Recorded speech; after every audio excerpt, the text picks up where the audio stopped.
Yo, what's up guys? First booking nga natin. Siguro nagpabook lang to si sir Sydney guys. po. Wala pa siya sa wisyo guys. Ikaw po. Aray ko, tulog pa yata itong pasahero ko. Okay na Short po. ride nga lang to guys. Kalokan to kalokan lang. Camarines High School lang drop off nito guys. Pagkadating nga namin sa drop off, pinasukan agad ako ng second booking guys. Sakto naman nandito nakaabang na si sir. Yes po. Pagkadating nga natin dito sa pick up guys, inabot na kaagad sa atin ni sir yung bayad guys. Butas daw yung bulsa niya, baka malaglag daw yung bayad niya kaya inabot na sa atin. Kinuha ko nga agad guys, baka mapunta pa sa iba. Gaya ng jowa mo, nasa piling na Okay na ng po. iba. Aray ko. Aray ko! Pagka-drop nga natin dito guys kay sir, hindi tayo kaagad pinasukan ng booking dyan. Kaya gumapang muna tayo. Thank you rin po. Mga ilang metrong gapang din guys, pinasukan kaagad tayo ng booking. Kayo Third rin po, booking sir. natin, dito naman sa may Morning po. Caloocan din. Phase 7. GrabPay payment nga pala to guys.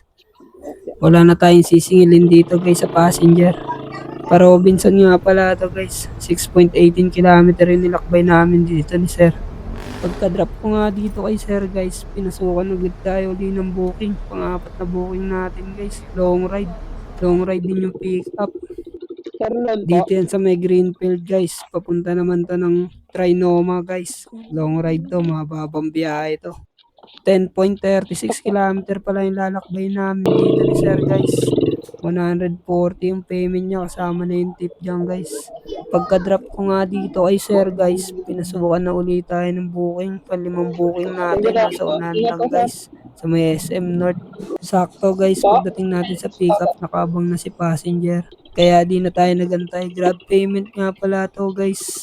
Sa cash wallet na uli diretso to, hindi na tayo maniningil sa passenger. Pagka-drop nga natin dito guys, pinasukan na ulit tayo. Pang-anim natin na booking. Long ride ulit to guys. Papuntang Montalban. Hindi na tayo umasang tatamaan natin yung incentive dito guys. Kasi 9 AM natin to na pick up Okay na si po. passenger.